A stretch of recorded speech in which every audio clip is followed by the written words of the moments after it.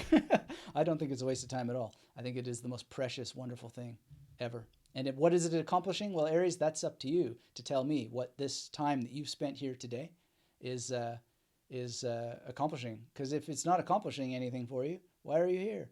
That's the number one thing. So Aries says only if it's useful. Much philosophy debate is mind masturbation, no change in anything. But why is change a requirement? Change is happening anyway. Change is happening at a microscopic level. You can't know whether change is happening or not. How could you know? How could you know whether change is happening or not? Don't let your perspective be the arbiter of whether change is happening or not. How would you know? Change is happening right now. Change is happening in this chat room. Change is happening in that chat room. Change is happening to me. William, Reclaiming Life, says that he needs to disconnect to the night for daily reflection and meditation. And I hope that in that reflection there'll be some more thoughts about this, because he's already changed the game. I'm now receptive to the idea that there may be some evidence that free will exists, because I highly respect his contributions to the community. So I've already been changed. Change is happening all the time. But just because one person says there is no change doesn't mean that it is so. Change is happening whether you see it or not. It's just a given. So don't be too sure. Don't be too sure. Don't be too sure. This is very, very important. And when Aries Cosmos says that nothing gets accomplished, how do you know? How do you know? This is very, very difficult for any individual to know this or to make any such sweeping judgment. So I don't know why you guys would say debating is a waste of time. It's not. It is the only game in town. That's what science is. It's a debate. We gather evidence to confirm or deny the validity of claims, and then we discuss. We debate over it. We tangle. We have a little bit of, well, my authority is this and your authority is that, and we come to more research, more gathering of evidence. It's the only game in town. The only game in town. Brunheimer says, cementing ideas and exploring subjects that can have meaning and impact in our system of belief is relevant of our attention. Dade says, I would love to read your book about AI. I don't have a book about AI, but I have a book about free will and meditation for memory. Alex Bluebell says, please publish your book.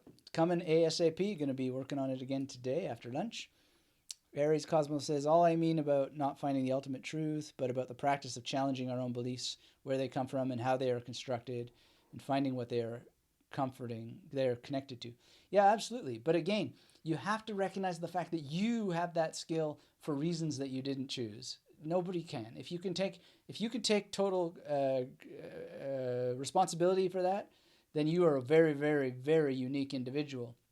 And I'd love to see the evidence of where you get to do that, because we'll look at where you were born, we'll look at the status of your parents, we'll look at the status of your schools and so forth, and all we will see is evidence that you are a very, very lucky person. And this is very dangerous, actually, because this is where all these guys are going around with, you're privileged and all this sort of stuff.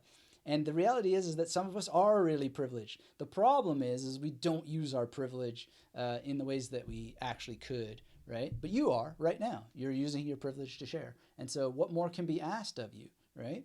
But many people, they aren't. And then we have all kinds of wars and battles and so forth. But such is the nature of reality. And so it's just going to continue going on and on and on as long as humans live and their brains operate as they do.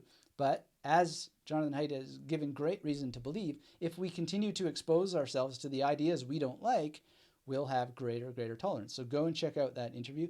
Get this book, All Minus One, and it's free. Download it now. The link is down below. So that's very, very important. Physical says, mind masturbation, I don't think so, unless you don't get to a partial conclusion and apply It's useful. Chicken with wine, everything will be fine. Just fun. Right there. Great to see you, man. Or however you may identify. You are a coaching teacher and you applied your method in my class. Great. Thank you. Thank you. Aries Cosmos says, use ad block, bro. Not sure what you're referring to, but oh yeah, for YouTube. Maybe, but I like to study advertising. I like to see what's going on. Physical says, I know you know some hypnosis. A course about hypnosis and memory would have my appreciation. Great. Well, if I do, I might add that to the masterclass. So make sure you're in the masterclass, or I might do it under separate cover. Well, we shall see. Maricella's here. Hello, Maricella. Thanks for saying hello. Always good to see you. Christian's here from Italy. Hello, Christian. Good to see you. Brundiver says, Anthony, about the free will, the fact that two exact same experiments can differ because of this uncertainty principle does not justify free will, in my opinion. I might not have been clear. I think the idea of wanting free will is the necessity of being free and our system of belief being stronger than finding evidence gathered with the methods of science. Great. Well, I don't think that people actually do want to be free. They say that they do, but obviously the way they act shows that they'd rather be controlled. And some of the people actually fight for the right to be controlled by others, which is one of the problems we're seeing right now. And we know from the history of great art, people submit themselves to constraint, right? Because of the absence of freedom being so important. And it's in the science as well. Science actually forces constraint upon us so that we produce proper outcomes.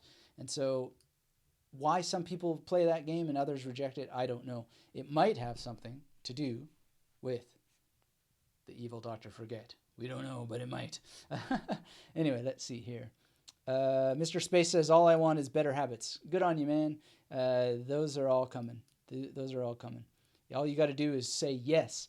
And so, if you missed, you can go watch the replay. I gave Aries Cosmos here and some others some powerful, powerful strategies on how to start understanding that you've got to link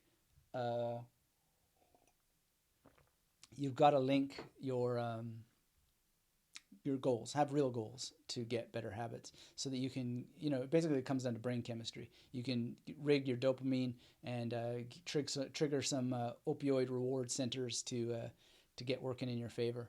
That's part of what that exercise I mentioned earlier is meant to do. Although you might have a trial by fire with it. Brunheimer says, it might be in the meaning of the word itself. For me, in my understanding, debating is to keep our own beliefs. Discussing is the will to evolve. Yeah, I don't know. I don't think that debating is trying to keep our own beliefs when it's done correctly. But you might be right. I might be using the word debate in a different way. Debate, to me, is a discussion between two or more people in a public forum to arrive at multiple perspectives, and you can decide for yourself which one that you prefer. That's what I understand by the word debate. Char says, if you don't believe that people have free will, does that mean you believe in fate? Well, great question, Char. I don't believe in free will. I don't believe in belief. Belief is ridiculous. Belief is old school. We now just have evidence, right? And evidence either confirms or denies things. If we have to believe in things, we're already in trouble. So it's not about belief here. What's the evidence for free will? Let's look at the evidence for free will. Forget about what we believe. So I don't believe in fate either. However, I recognize that there is chance and luck. And then there are people who say, well, it was my fate. And fate is a narrative explanation of a story. It's a story that one gives to things. So if there's evidence for fate, bring it on, and then I won't need to believe in it because I'll just look at the evidence. So belief, if we can get semantical about belief too, but at the end of the day, belief is a poison and a pox upon us. So let's get rid of it. Brunheimer says, I love that discussion, by the way. Yes, it's the most important discussion in the world besides the philosophical discussion of whether essences exist or not. All right, Physico. Ciao. Thank you for being here. Brunheimer says, for me, it's not about believing in fate or not, or believing in free will or not. Science does not suggest that free will exists in its absolute definition, but the idea of what most people mean by free will is the expression of their capacity to do what they want. Right. And there, Brunheimer, you've just put another nail in the coffin. So many people don't know what they want. They don't know what they want, and they don't know how to find out what they want. And then when they do know how to find out what they want, they don't take action. And why don't they take action? Probably because they are tired or they have a bad diet and so forth and so on and so on. Mr. Dr. Metivier? No, I don't care. Anthony will do fine. No, sir. No, Mr. Anthony, please. So, Mr. Space says, even if you don't believe, you should believe in probability. Why should I believe in probability? There's a science and evidence behind probability that gives evidence for consideration of the role of probability in things. No need to believe in it. All right, so let's have a look through this book because I really want you to go and get it. The link in the description is below. It's free, or you can do as Brunheimer did and buy it for your Kindle. The introduction here obviously is worth reading, but one of the things that makes it so extraordinary is that it has some very beautiful art. Isn't that great? And so, it's also, by all appearances, seems very, very readable. So I think that I haven't read it yet, but just looking at a glance at the edit and how it has this beautiful art, if all mankind minus one were of one opinion and only one person were of the contrary opinion, mankind would be no more justified in silencing that one person than he, if he had that power, would be justified in silencing mankind. The peculiar evil of silencing the expression of an opinion is that it is robbing the human race, posterity as well as the existing generation, those who dissent from the opinion still more than those who hold it. If the opinion is right, they are deprived of the opportunity of exchanging error for truth. If wrong, they lose what is almost as great a benefit, the clearer perception and livelier impression of truth produced by its collision with error. Isn't that beautiful? Isn't that beautiful? That's what we've been doing today. We've been opening the opportunity to collide with error. I've been open to colliding with error, and I hope you have been as well. Brunheimer says, so true, Anthony, about the coffin. I totally agree with you. And then we come in a loop and might get stuck in cognitive dissonance with other beliefs. That's right. Belief is a pox upon us. Let's look through this more. I encourage you to go and grab that. Watch the whole debate. Look at this beautiful art. History teems with instances of truth put down by prosecution. If not suppressed forever, it may be thrown back for centuries. We don't want the beautiful things to be thrown back by centuries, but it's so possible. It's so possible. So I really encourage you, if you're watching this now or you're watching the replay, to go and follow those links down below. Watch the discussion, which has elements of a debate with Joe Rogan and Jonathan Heidt, and get this book while it's free, because it might not be free forever. So hop to it and get it while you can. Look at this beautiful art here. Our merely social intolerance kills no one, roots out no opinions, but induces men to disguise them or to abstain from any active effort for their diffusion. Look at that, how that image so perfectly expresses groupthink and people not wanting to raise their voice when they have a voice and just following the crowd. Excellent, excellent. What a great book. And we see here someone, they're going to take the opportunity to unzip their lips. Beautiful, beautiful. But it is not the minds of heretics that are deteriorated most by the ban placed on all inquiry, which does not end in the orthodox conclusions. The greatest harm is to those who are not heretics and whose mental development is cramped and their reason cowed by the fear of heresy. That's right. And so many people now are afraid to do things because the algorithms can read our speech and they can produce reports that say, oh, this or that person may have said this or that thing. Shut them down. Shut them down. We're seeing this all the time. This is not good, especially when you're in memory techniques, because I might create a mnemonic example for someone, right? And someone might say, oh, that's offensive. That's offensive. So how am I supposed to teach and give mnemonic examples when, someone might think this is heresy, that you would suggest someone imagine that in their minds when they have no idea about anything. It's just a mnemonic. It's just a way of remembering something. Look at this beautiful, beautiful image. Isn't that so evocative and profound? Beautiful, beautiful. And look at this. We have to assert our mental freedom. Please do all you can to assert your mental freedom. He who knows only his side of the case Obviously, that's a problem. We need to listen to other sides of the other cases. Beautiful. There is a class of persons, happily not quite so numerous as formerly, who think it enough if a person assents undoubtingly to what they think true, though he has no knowledge whatever of the grounds of the opinion and could not make a tenable defense of it against the most superficial objections. Such persons, if they can once get their creed taught from authority, naturally think that no good and some harm comes of its being allowed to be questioned. Where their influence prevails, they make it nearly impossible for the received opinion to be rejected wisely and considerately, though it may still be rejected rashly and ignorantly. For to shut out discussion entirely is entirely possible, and once it gets in, beliefs not grounded on conviction are apt to give way before the slightest semblance of an argument. So this is, something to really consider. Make sure you're getting this free book while it's still available. The link is in the description below. Look at this beautiful art. So wonderful. He must feel the whole force of the difficulty with which the true view of the subject has to encounter and dispose of, else he will never really possess himself of the portion of truth which meets and removes that difficulty. Listen to this. The full force, feel the full force of the difficulty which the true view of the subject has to encounter and dispose of.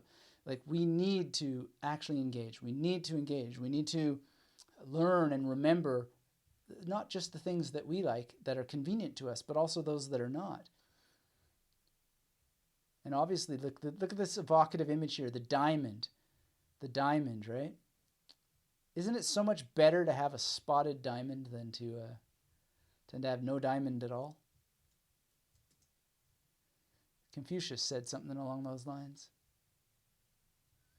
Instead of a vivid conception and a living belief, there remain only a few phrases retained by rote, or, if any part, the shell and husk only of the meaning is retained, the finer essence being lost. What better argument for learning memory techniques and really remembering the granular detail can there be, so that you actually can retain the content, the substance, the fine details, the interconnections, what I think of as the rhizomatic effect, where your knowledge is able to make deep connections and have spontaneous eruptions of insight, epiphanies, and serendipitous discoveries, because you have better than the husk. You have something that you earned from something creative, interaction, engagement, rather than rote, right? This is the argument for memory, right here.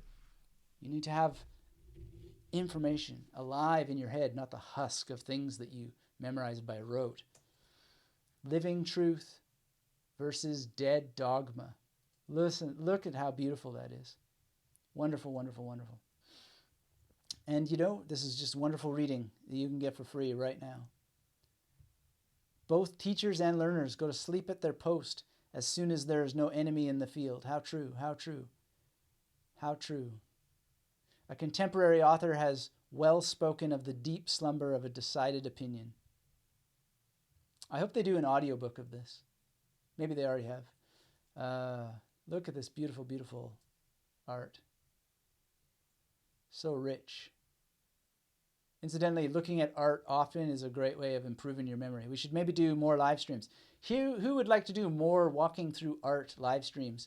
And we'd obviously have to do art that's in the public domain, quite potentially, but we could point out certain things. Give me a yes in the chat if you think that would be fun, and I'll take your silence as a factor in my absence of free will if I select to do that. Brunheimer says the words are as beautiful as the art. Yes, yes. Ken says yes. Brunheimer, Mr. Space, yes. We got 3 yeses. Char says yes. Okay, well, let's consider doing that. I might need some more yeses, though, to trigger my absence of free will into action here. Dade says yes. Excellent. Right. So, conflicting doctrines share the truth between them. That's interesting. Ezra Pound, I mentioned earlier today, he had something that he called the luminous detail. So the luminous detail is what emerges when two things that are unrelated come together. I love that idea of the luminous detail. Aries Cosmos says yes. Good, good. Brunheimer gives an LOL. I'm trying to get some more yeses here. Come on, guys. If you haven't hit thumbs up yet, and get subscribed to this channel if you're not, if you care about memory and you want to improve your memory and just generally be part of the mnemonics revolution, get subscribed. Let me know where you are in the world in the chat. And Aries Cosmos, yeah, okay, so we got more yeses. I'm keeping a toll. But yeah, conflicting doctrines, share the truth between them. Exactly. Ezra Pound said this so perfectly when he had this thing of the luminous detail that only emerges when you have two opposing points. This is very, very important. We need the conflict. We need the debate, as we were saying earlier. We need it. We need it. We will just not thrive without it. And, you know, this is how humans come into being. You really are the luminous detail of your mom and your dad and their stuff, you know, coming together to produce you. The only you that could ever exist. Mr. Space says, thank you for doing live streams like that. Well, thank you, Mr. Space, for being here. Thank you for anybody who is engaged. The more you engage and tell the robots that you like this stuff, the more this community grows.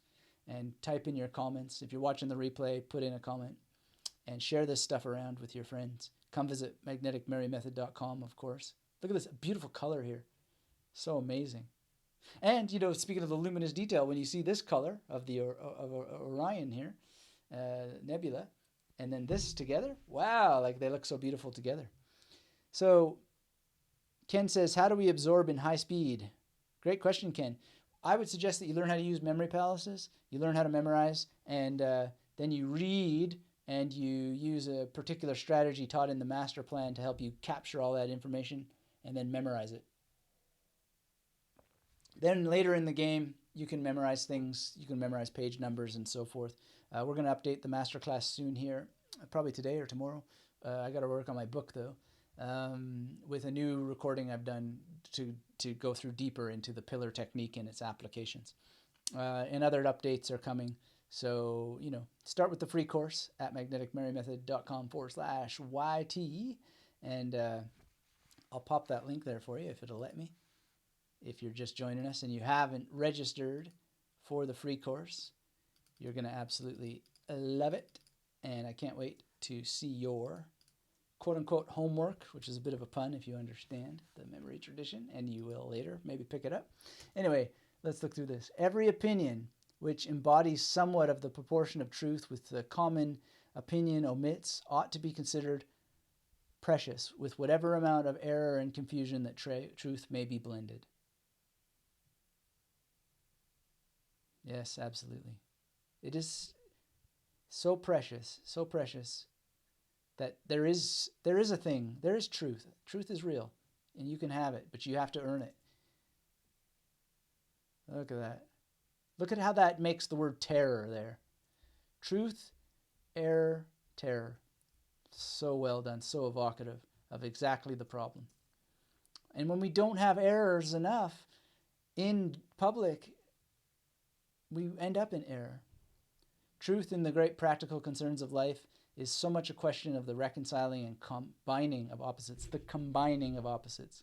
That's so well put. Combination.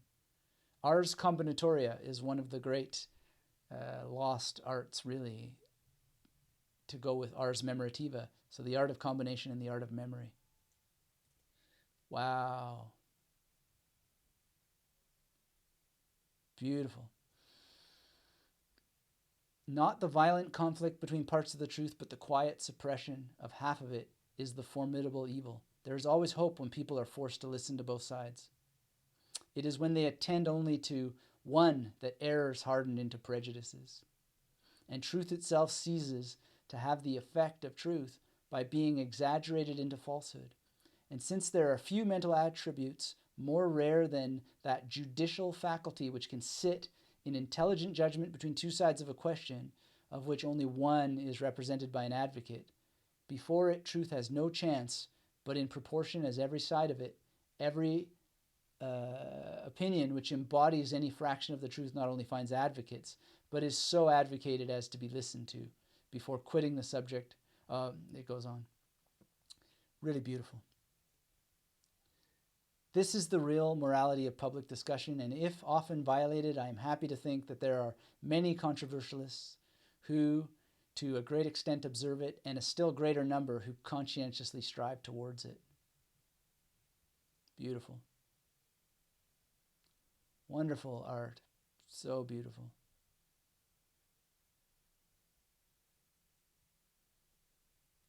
So that's it. Word from the artist here. This was a challenge. My fear all along was that I'd take this timeless work and turn Mill into the teacher who tries too hard to be cool. No one wants to see a 19th century philosopher spinning his chair around and saying, "Let's rap." I don't know. I wouldn't mind seeing a 19th century philosopher spinning his chair around. But anyway, as I began to pore over Richard and Jonathan's abridged version of the text, I realized the illustration process would require me to abridge it even further. I needed to distill the work down to a handful of concepts that I could bring to life as images. I needed these images to tell a story. As I did this, I began to see how Mill's ideas emerge and meld. Their relationship to each other became clearer, as did their wisdom. As my North Star emerged, however true your belief may be, if it is not fully, frequently, and fearlessly discussed, it will be held as a dead dogma, not a living truth. Living truth versus dead dogma. Oh yes, so beautiful. This simple yet beautifully complex contrast gripped me. It was in this space between living truth and dead dogma that I saw a narrative unfold. Anyway, I'll leave it to you guys to read this word from the artist. Obviously, much richness there. I'll be reading it in full. And I highly recommend you check out the Heterodox Academy.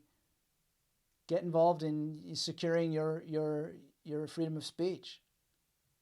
All the free will debate aside, it's all in your hands, really, if you can find within yourself the wherewithal to take action. And I think that the whole point here is that you need to really think, are you going to be a person of action? And are you going to take any action? And are you going to reflect on it? And are you going to own it? So that was our theme for today. Own.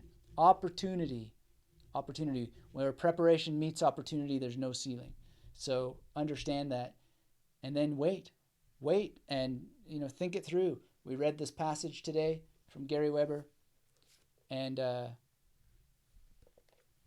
all about the way that we can wait to see if our teachers are true, how we can spend more time consuming what they have to say, spend more time with them, see if they walk the walk. I actually had an email about that today, and I really appreciated it. So I want to actually maybe go through it briefly. This is from Claudio, who has the masterclass and sent me an update on what he's been up to. And he says, the reason I hesitated on joining the masterclass was the feeling of pressure. And I want to be honest with you, and that you get the truth as you really deserve it. He's talking about the emails that sometimes get sent out. I want to be open with you, and I want that my writing doesn't appear on the side in the wrong way. But I was searching for topics like lucid dreaming, and those other topics had the same email structure. So I was unsure and hesitant and careful. But I watched you on your YouTube channel and slowly getting a personal impression of your person. You really deserve to be honored for what you do and how you help people and get personal connections. I got a spark in my eyes as you said hello to persons in the live chat personally. And I see that now. So I hope I did nothing wrong in the first place. The sheer amount of videos you did, I'm happy to be part of the masterclass now and the community. And he's talking about going through the master plan course and how he started with the Memory Palace Network. Awesome. And he said, I really wanted to say thank you for all your work, your engagement in the end. Thank you for being part of all our being in this world and sharing, influencing, and standing for the most fundamental thing, which is learning, experiencing, and being transformed. Live the change, be the change. So thank you, Claudio, for that. And it is exactly this message from here. You can wait. You can see more of the teacher. But at the end of the day, if you want to learn from a teacher, you got to meet the teacher halfway, and you got to, at least try what the teacher is suggesting there. And I don't have any particular ego in this. I just know memory science. I know the mnemonic tradition, and I'm learning more about it all the time. So if you're new here, make sure you're subscribed. Hit the thumbs up and go and get the free course at magneticmemorymethod.com/YT. Those links are there for you. Pat, greetings from Thailand. Greetings from Brisbane to you, Pat. Thanks for being here. Thanks for saying hello. And Yeah, if you want to improve your memory so that you can have more critical thinking, you can have more information in your mind, so you get those luminous details that emerge only when you have conflicting opinions that you understand deeply because they are in your mind. Remember what was said here about memory. You heard it from John Stuart Mill. Thank you to Jonathan Heidt for putting this together. And let me show you, let me go back to the cover so that you can see what this is all about. And Jonathan Heidt didn't put this together by himself, also with Richard V. Reeves, and the artist is Dave, I guess it would probably be pronounced Ciccarelli. So you can get this for free now. Obviously, I know that there's many actions here for you to follow when I'm saying get my free course, but more importantly, get this book, help support what they're trying to do here. Really, really important. If you can find in yourself the ability to take action now before you forget. Speed of implementation. Every hour that goes by, you're less and less likely to do anything. So grab this free book while it's still free. Read it and remember something from it, because that will help you a great deal. And go out and try to find opposing opinions and own it. It's an opportunity, to see the different perspectives. Then wait is the W, and then N is nurture. Bring something nurturing back when you speak to anyone who opposes you or whatever disagrees with you. And I think the big lesson too that we learned today, if you didn't see it, make sure that you check the replay. Football Head and his contribution was very, very interesting in today's world. So thanks everybody for being here today. Always a pleasure to serve. Come visit me at magneticmemorymethod.com. And until we speak again, keep yourself magnetic.